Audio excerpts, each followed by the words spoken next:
Hello everyone, ನಮಸ್ಕಾರ. ನಾನು ಮೊನ್ನೆ ಒಂದು ವಿಡಿಯೋ ಮಾಡಿದ್ದೆ ರಾಟ್ ವೀಲರ್ದು ಇನ್ಸಿಡೆಂಟ್ ಬಗ್ಗೆ. ಸೊ ಇವತ್ತು ಇನ್ನೊಂದು ಸ್ವಲ್ಪ ನಾಯಿಗಳ ಬಗ್ಗೆ ಇನ್ಫಾರ್ಮೇಷನ್ ಕೊಡೋಣ, ಹೇಳೋಣ, ಮಾತಾಡೋಣ ಅಂತ ಅನಿಸ್ತು. ಅದಕ್ಕೆ ಇನ್ನೊಂದು ವಿಡಿಯೋ ಮಾಡ್ತಾಯಿದ್ದೀನಿ. ಸೊ ಫಸ್ಟ್ ಆಫ್ ಆಲ್ ಹೇಳ್ಬೇಕಂದ್ರೆ, ನಾಯಿ ಜೊತೆ ಇರೋದು ಹೆಂಗಿರುತ್ತೆ ಅಂದರೆ, ನಾನು ನಾಯಿ ಸಾಕಿರೋ ಪ್ರಕಾರ, ನನಗನ್ಸಿರೋ ಪ್ರಕಾರ ಯಾವಾಗಲೂ ಚಿಕ್ಕ ಮಗು ಜೊತೆ ಇರೋ ಥರನೇ ಇರುತ್ತೆ ನಾಯಿ ಜೊತೆ ಇರೋದು. ನಾಯಿ ಅಂತಲೇ ಅಲ್ಲ, ಬೇರೆ ಯಾವುದು ಆ್ಯನಿಮಲ್ಸ್ ಜೊತೆ ನಾವು ಇಟ್ಕೊಂಡಿದ್ರು, ಫಾರ್ ಎಕ್ಸಾಂಪಲ್ ಹಸು ಆಗ್ಬೋದು, ಬೇರೆ ಏನಾದರೂ ಆಗ್ಬೋದು. ಸೊ ಪ್ರಾಣಿಗಳ ಜೊತೆ ಇರೋದು ಮಕ್ಕಳ ಜೊತೆ ಇರೋ ಥರನೇ ಇರುತ್ತೆ. ಯಾಕಂದರೆ ಇವಾಗ ಫಾರ್ ಎಕ್ಸಾಂಪಲ್ ನಾಯಿದೆ ಮೈಂಡ್ಸೆಟ್ಟು ಯಾವಾಗ್ಲೂ, ಅದು ದೊಡ್ಡದಾದ್ರೂ ಅದ್ರ ಮೈಂಡ್ಸೆಟ್ಟು, ಅದ್ರ ಥಿಂಕಿಂಗ್ ಹೆಂಗಿರುತ್ತೆ ಅಂದರೆ, 2 ವರ್ಷ 3 ವರ್ಷದ ಮಗುಗೆ ಹೆಂಗೆ ಥಿಂಕಿಂಗ್ ಇರುತ್ತೋ ಹಂಗೆ ಇರುತ್ತೆ. ಸೊ ತುಂಬ ಅಡಿಕ್ಟ್ ಆಗಿಬಿಡ್ತೀವಿ ಒಂದೊಂದ್ಸತಿ ನಾಯಿಗಳ ಮೇಲೆ. ಆದರೆ ನಿಜವಾಗ್ಲೂ ಅದು ಅಮೇಝಿಂಗ್ ಫೀಲಿಂಗ್ ನಾಯಿಗಳನ್ನ ಸಾಕೋದು. ನೀವು ಫಸ್ಟ್ ಆಫ್ ಆಲ್ ನಾಯಿ ತೊಗೊಳ್ತೀರಾ ಅಂತ ನಿಮಗೆ ಅನಿಸಿದ್ರೆ ನೀವೇ ಪ್ರಿಪೇರ್ ಆಗಬೇಕು. ಫಸ್ಟ್ ಆಫ್ ಆಲ್ ನೀವು ಪಪ್ಪಿಯಾಗಿ ತೊಗೊಂಬಂದಾಗ ನಾಯಿನ, ಅದು ಈಸಿ ಅಲ್ಲ. ಯಾಕೆಂದರೆ ಪಪ್ಪಿ ಆಗಿ ತಂದಾಗ ನೀವು ಅದಕ್ಕೆ ದಿನಕ್ಕೆ 3 ರಿಂದ 4 ಸತಿ ಫೀಡಿಂಗ್ ಮಾಡಬೇಕಾಗುತ್ತೆ. ಆಮೇಲೆ ಒಳ್ಳೊಳ್ಳೆ food, for example royal care ಅಂಥರದ್ದೇ ಫೀಡ್ ಮಾಡಬೇಕಾಗುತ್ತೆ. ಯಾಕೆಂದರೆ ಅದು ಬೆಳೀತಾ ಇರೋ ಟೈಮ್, ಬೆಳೀತಾ ಇರೋ ಟೈಮ್ 1-1.5 ವರ್ಷ ತನಕನೂ ಅಟ್ಲೀಸ್ಟು ಒಳ್ಳೆ protein food, for example royal ಕೇರನ್ನೇ ಕೊಡಬೇಕಾಗುತ್ತೆ ನಾಯಿ ಚೆನ್ನಾಗಿ ಬರಬೇಕಂದ್ರೆ. ಅದು ಸ್ವಲ್ಪ ಎಕ್ಸ್ಪೆನ್ಸಿವ್ ರಾಯಲ್ ಕೇರನ್ನು. ಅದು ಬಿಟ್ಟು ಈಚೆ ಕರ್ಕೊಂಡು ಹೋಗೋದು. ಫಸ್ಟ್ ಆಫ್ ಆಲ್ ಮರಿಯಾಗಿದ್ದಾಗ ಮನೇಲೇ ಟಾಯ್ಲೆಟ್ ಮಾಡ್ತಾ ಇರ್ತವೆ. ಅಮ್ಮನ ಹತ್ರ ಇದ್ದಾಗ ಪರವಾಗಿಲ್ಲ, ಅದು ಟಾಯ್ಲೆಟ್ ಮಾಡಿದ್ರೆ ಅದ್ರ ಮದರೇ ಕ್ಲೀನ್ ಮಾಡುತ್ತೆ. ಸೊ ಏನು ಹೇಳ್ಬೇಕಂದ್ರೆ, ಇವಾಗ ಟಾಯ್ಲೆಟ್ಟು ಮರಿ ಮಾಡಿದಾಗ ಅಮ್ಮ ಎಲ್ಲ ಅದನ್ನೇ ಲಿಕ್ ಮಾಡ್ಕೊಂಡು ನೆಕ್ಕೊಂಬಿಡುತ್ತೆ.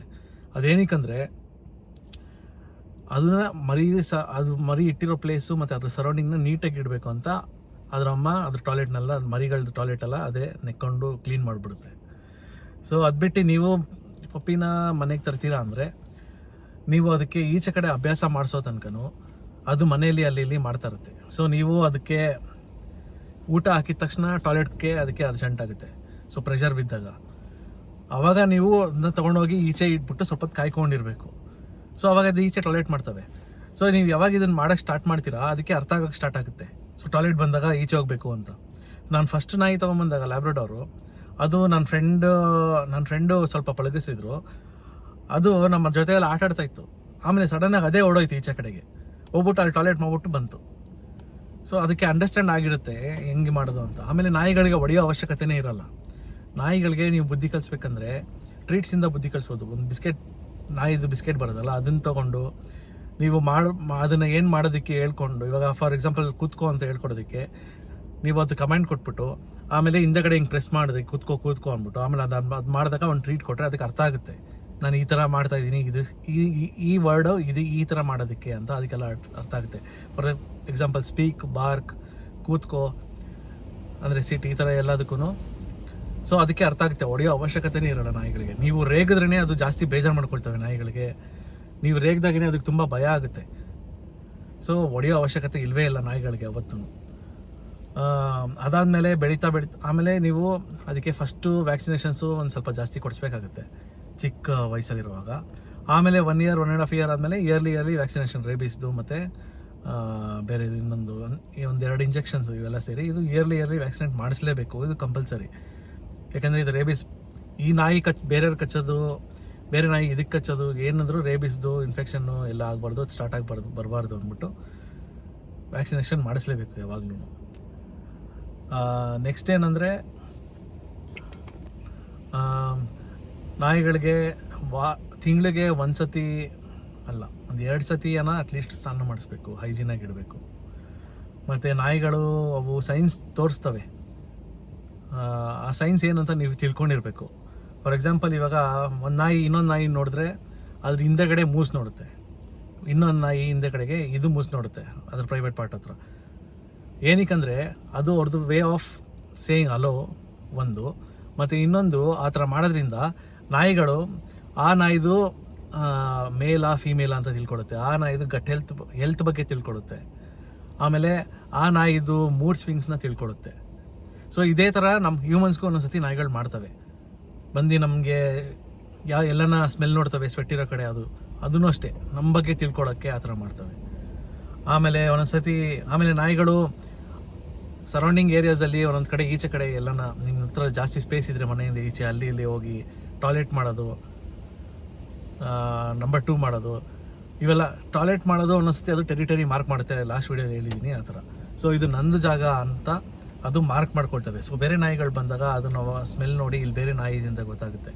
ಸೊ ಅದರಲ್ಲೇ ಬೇರೆ ಬೇರೆ ಥರ ಇನ್ಫಾರ್ಮೇಷನ್ ಸಿಗುತ್ತೆ ನಾಯಿಗೆ. ಆಮೇಲೆ ಟಾಯ್ಲೆಟ್ ಮಾಡೋದು ನಂಬರ್ 2 ಮಾಡಿದಾಗಲೂ ಅಷ್ಟೇ, ಅವು ಕಾಲಲ್ಲಿ ಕೆರೆದ್ಬಿಟ್ಟು ಕೆರೀತೆ ಟಾಯ್ಲೆಟ್ ಮಾಡಿದ್ಮೇಲೆ.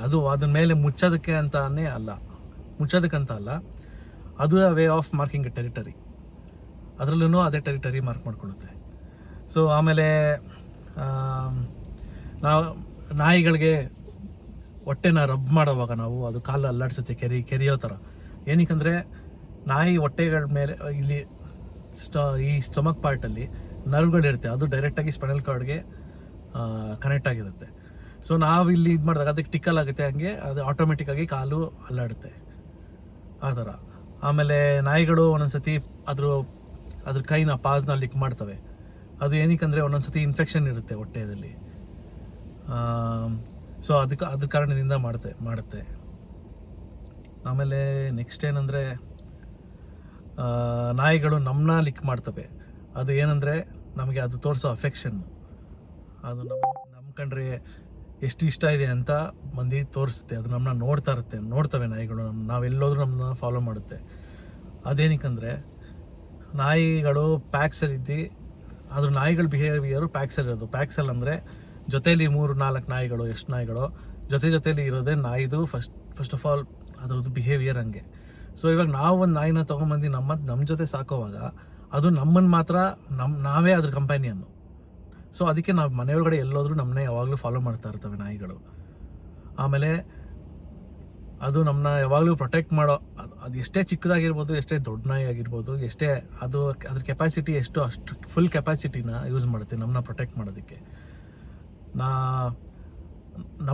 ಇವಾಗ ಫಾರ್ ಎಕ್ಸಾಂಪಲ್ ನಮ್ಮ ಡೋರ್ ಅಲ್ಲಿರುತ್ತೆ ಅಂದರೆ ನಾವು ಇಲ್ಲಿ ಕೂತ್ಕೊಂಡಿರ್ತೀವಿ ಅಂದರೆ ಅದು ಮಧ್ಯದಲ್ಲಿ ಕೂತ್ಕೊಂಡಿರುತ್ತೆ. ಡೋರಿಂದ ನಮಗಿಂತ ನಮ್ಮಿಬ್ರು ಸೆಂಟ್ರಲ್ಲಿ ಕೂತ್ಕೊಂಡಿರುತ್ತೆ, ನಮ್ಮ ಡೋರ ಸೆಂಟ್ರಲ್ಲಿ. ಏನಕ್ಕಂದರೆ ಏನೇ ಬಂದ್ರೂ ಫಸ್ಟು ಅದು ತೊಗೊಳಕ್ಕೆ, ಅದು ನಾನು ನಿನ್ನ ಪ್ರೊಟೆಕ್ಟ್ ಮಾಡೋಕ್ಕಿದ್ದೀನಿ ಅಂತ ಅದು ನಮಗೆ ತೋರಿಸ್ತಾ ಇರುತ್ತೆ. ಆ ಸೈನ್, ಅದು ಅದ್ರ ಸೈನು ತೋರಿಸೋದು. ಮತ್ತು ಬಂದು ನಮ್ಮ ಕಾಲ ಮೇಲೆ ಕೂತ್ಕೊಳ್ಳೋದು, ತೊಡೆ ಮೇಲೆ ಇಲ್ಲ ಕಾಲ ಮೇಲೆ ಕೂತ್ಕೊಳ್ಳೋದು. ಏನಕ್ಕಂದರೆ ಅವು ನಮ್ಮನ್ನ ಪ್ರೊಟೆಕ್ಟ್ ಮಾಡ್ತೀನಿ ಅಂತ ಬಂದು ನಮ್ಮ ಕಾಲ ಮೇಲೆ ಕೂತ್ಕೊಳ್ಳುತ್ತೆ, ನಾನು ನಿನಗಿದ್ದೀನಿ ಅಂತ. ಸೊ ಈ ಥರ ಬೇಜಾನ್ ಸೈನ್ಸ್ ಇದೆ ನಾಯಿಗಳದು. ಆಮೇಲೆ ಇವಾಗ ನಮ್ಮ ಕಂಟ್ರಿಯಲ್ಲಿ ತುಂಬ ನಾಯಿಗಳು, ನಮ್ಮದು ಇಂಡಿಯನ್ ಬ್ರೀಡ್ಸು ರೋಡ್ಗಳಲ್ಲಿ ತುಂಬ ಇದ್ದಾವೆ. ಸೊ ಅದನ್ನು ಗೌರ್ಮೆಂಟ್ ಅವರು ಕಂಟ್ರೋಲ್ ಮಾಡೋಕ್ಕೆ ಆಪ್ರೇಷನ್ ಮಾಡಿ ಮರಿಗಳಾಗದಿರೋ ಥರ ಆಪ್ರೇಷನ್ ಎಲ್ಲ ಮಾಡಿಸಿದ್ರು. ಆದರೂ ಅದರಲ್ಲಿ ಅವ್ರು ಸಕ್ಸಸ್ಫುಲ್ ಆಗಿಲ್ಲ. ಆಮೇಲೆ ಮೊನ್ನೆ ಗೌರ್ಮೆಂಟ್ ಅವರು ಎಲ್ಲದನ್ನು ಸಾಯಿಸ್ಬಿಡೋಕ್ಕೆ ಡಿಸೈಡ್ ಮಾಡಿದರು. ಸೊ ಅದ್ರ ಜನರಿಂದ ಅದು ಕೇಸ್ ಹೋಗಿ ಅದನ್ನು ಡ್ರಾಪ್ ಆಯಿತು. ಇವಾಗ ನಾವು ನಮ್ಮ ಕಂಟ್ರಿಲಿ ನಾವು ಎಷ್ಟು ಜನ ಇದ್ದೀವಿ, ಎಷ್ಟು ಪಾಪ್ಯುಲೇಷನ್, ನಮ್ದು ಹೈಯೆಸ್ಟ್ ಪಾಪ್ಯುಲೇಷನ್ನು. ನಮ್ದು ಹೈಯೆಸ್ಟ್ ಪಾಪ್ಯುಲೇಷನಲ್ಲಿ ನಮ್ದು ಎಷ್ಟು ಮ್ಯಾನ್ ಪವರ್ ಇರುತ್ತೆ. ನಾವು ಇಷ್ಟು ಜನ ಇದ್ದೀವಿ ಅಂದರೆ, ಇಷ್ಟು ಜನ ಇದ್ರೂ ನಾವು ಏನಕ್ಕೆ ಕಂಟ್ರೋಲ್ ಮಾಡೋಕ್ಕಾಗ್ತಾ ಇಲ್ಲ? ಯಾಕಂದರೆ ಯಾರು ಇನಿಷಿಯೇಟಿವ್ ತೊಗೊತಾ ಇಲ್ಲ. ನಾವು ನಾಯಿಗಳನ್ನ ಅಡಾಪ್ಟ್ ಮಾಡ್ಕೊಬೇಕು. ಅಡಾಪ್ಟ್ ಮಾಡಿಕೊಂಡು ಅದಕ್ಕೆ ಬೇಕಾದ್ರೆ ನಾವು ಆಪ್ರೇಷನ್ ಮಾಡಿಸ್ಬೋದು, ಮರಿಗಳಾಗದೇ ಇರೋ ಥರ ಒಂದು ಮೈನರ್ ಆಪ್ರೇಷನ್ ಅದಷ್ಟೇ. ಅದನ್ನು ಮಾಡಿಸಿದ್ರೆ ನಾವು ಎಲ್ಲರೂ ನಾಯಿಗಳನ್ನ ಅಡಾಪ್ಟ್ ಮಾಡಿಕೊಂಡ್ರೆ ಸ್ಟ್ರೀಟಲ್ಲಿ ಯಾವ ನಾಯಿಗಳೂ ಸಫರಿಂಗ್ ಆಗಿ ಇರಲ್ಲ, ಎಲ್ಲದಕ್ಕೂ ಒಂದು ಮನೆ ಸಿಗುತ್ತೆ. ಸೊ ಎಲ್ಲ ಕಂಟ್ರೋಲಿಗೆ ಬಂದ್ಬಿಡುತ್ತೆ ಅವಾಗೇನೆ ನಾಯಿ ಪಾಪ್ಯುಲೇಷನ್ನು ಎಲ್ಲನೂ. ಸೊ ಅದು ಮೇನ್ ಇಂಪಾರ್ಟೆಂಟು ನಾವು ಮಾಡಬೇಕಾಗಿರೋ ಫುಲ್ ಆಗುವಂಥ ಥಿಂಗು. ಸೊ ಅದು ಬಿಟ್ಟು ನಾವು ನಾಯಿಗಳು ನಮ್ಮ ಮನೇಲಿದ್ದಾಗ ನಾವು ನಮ್ಗೆ ಯೂಸ್ ಮಾಡೋ ಶ್ಯಾಂಪು, ಸೋಪ್ ಇವೆಲ್ಲ ನಾಯಿಗಳಿಗೆ ಯೂಸ್ ಮಾಡಬಾರ್ದು. ಅದಕ್ಕೆ ಸಪ್ರೇಟಾಗಿ ಯಾವುದೇ ಆದಂಥ ಸೋಪು ಶಾಂಪು ಸಿಗುತ್ತೆ, ಅದನ್ನೇ ಯೂಸ್ ಮಾಡಬೇಕು. ಆಮೇಲೆ ಎಷ್ಟೊಂದು ವೆಜಿಟೇಬಲ್ಸು ನಾಯಿಗಳಿಗೆ ಕೊಡದೇ ಇರೋವಂಥದ್ದು ಇದ್ದಾವೆ, ಎಷ್ಟೊಂದು ಫ್ರೂಟ್ಸ್ಗಳು ನಾಯಿಗಳು ಕೊಡದೇ ಇರೋವಂಥದ್ದು ಇದೆ, ಅದನ್ನ ಏನಂತ ತಿಳ್ಕೊಳ್ಬೇಕು. ಆಮೇಲೆ ಚಾಕ್ಲೇಟ್ಸ್ಗಳು ಕೊಡಬಾರ್ದು ನಾಯಿಗೆ. ಆಮೇಲೆ ಜಾಸ್ತಿ ಏನು ಶುಗರ್ ಐಟಮ್ಸ್ ಕೊಡಬಾರ್ದು. ಎಕ್ಸಸೈಸ್ ಯಾವಾಗಲೂ ದಿನಾಗಲೂ ಕೊಡಬೇಕು ನಾಯಿಗಳಿಗೆ. ಸೊ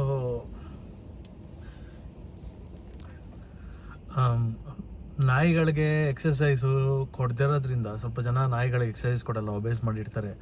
ಏನಂದ್ರೆ ಅದು ತಿನ್ನಿಸ್ತಾರೆ. ಆಮೇಲೆ ಟೈಮ್ ಇದೆ ನಾಯಿಗಳಿಗೆ, ಫೀಡಿಂಗ್ ಟೈಮು. ಸೊ ನಾಯಿಗೆ ಅದು ದೊಡ್ಡದಾದ್ಮೇಲೆ ಒಂದು ದಿನಕ್ಕೆ 2 ಸತಿ ಫೀಡಿಂಗ್ ಮಾಡಿದ್ರೆ ಸಾಕು. ಆ್ಯಕ್ಚುಲಿ ಎಷ್ಟೋ ಜನ 1 ಸತಿ ಮಾಡ್ತಾರೆ, ಆದರೆ 2 ಸತಿ ಸಾಕು. ಮಾರ್ನಿಂಗ್ ಮತ್ತು ಈವ್ನಿಂಗು ಫೀಡ್ ಮಾಡಿದ್ರೆ ಸಾಕು. ಯಾಕೆಂದರೆ ಟೈಮ್ ಬೇಕಾಗುತ್ತೆ ಅದಕ್ಕೆ, ಅದು ಆ ಫುಡ್ನ ಡೈಜೆಸ್ಟ್ ಮಾಡಿ ಮತ್ತು ಬೇರೆದಕ್ಕೆ ಎಲ್ಲದಕ್ಕೂ. ಸೊ ಜಾಸ್ತಿ ಓವರ್ ಫೀಡ್ ಮಾಡೋದು ಮಾಡಿಬಿಟ್ಟು ಆಮೇಲೆ ವಾಕಿಂಗು ಮಾಡಿಸ್ತಿರ ಇರೋದು, ಆಟ ಆಡಿಸ್ತಿರ ಇರೋದು ಎಲ್ಲ ಮಾಡಿದ್ರೆ ಒಬೇಸ್ ಆಗ್ತವೆ. ಈ ಥರ ನಾಯಿಗಳು ಒಬೇಸ್ ಆದಾಗ ಏನಾಗುತ್ತೆ, ನಾಯಿಗಳಿಗೆ ವಯಸ್ಸಾದಾಗ ಶುಗರ್ ಕಂಪ್ಲೇಂಟು ಈ ಥರದ್ದೇನ, ಆಮೇಲೆ ಇಂಟರ್ನಲ್ ಪಾರ್ಟ್ದೇನ ಕಾಯಿಲೆ ಅಂದರೆ ಯಾವ್ದಾನ ಫೇಲ್ಯೂರ್ ಆಗೋದು ಆ ಥರ ಏನೇನೋ ಬರುತ್ತೆ. ಆಮೇಲೆ ಶುಗರ್ ಕಂಪ್ಲೇಂಟ್ ಬಂದುಬಿಟ್ರೆ ಅಂತೂ ನಿಮಗೆ ಹಿಂಸೆ.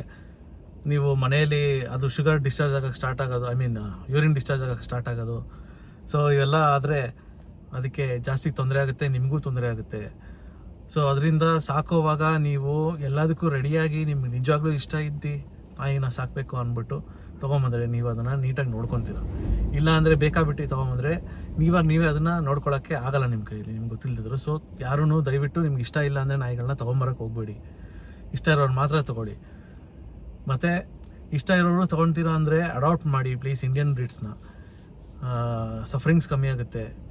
ಆಕ್ಸಿಡೆಂಟಲ್ಲಿ ಜನಗಳು ಸಾಯ್ತಾ ಇದ್ದಾರೆ ನಾಯಿಗಳೆಲ್ಲ ಅಡ್ಡ ಬಂದು ರೋಡಲ್ಲಿ. ನಾಯಿಗಳೇನಕ್ಕೆ ಅಡ್ಡ ಬರೋದು, ಅಟ್ಟಿಸ್ಕೊಂಡು ಹೋಗೋದು ಜನರನ್ನ ಅಂತ ಅಂದರೆ, ಅದ್ರ ಮರಿಗಳನ್ನ ಯಾವ್ದಾರ ಆಕ್ಸಿಡೆಂಟಲ್ಲಿ ಸತ್ತೋಗಿರ್ತವೆ ಅದ್ರ ಮರಿಗಳು, ಇಲ್ಲಾಂದರೆ ಅದ್ರ ಜೊತೆ ಇರೋ ನಾಯಿಗಳು ಯಾವ್ದಾರ ಆಕ್ಸಿಡೆಂಟಲ್ಲಿ ಸತ್ತೋಗಿರ್ತವೆ. ಆಮೇಲೆ ಜನನೂ ಸುಮ್ಮನೆ ಇರಲ್ಲ.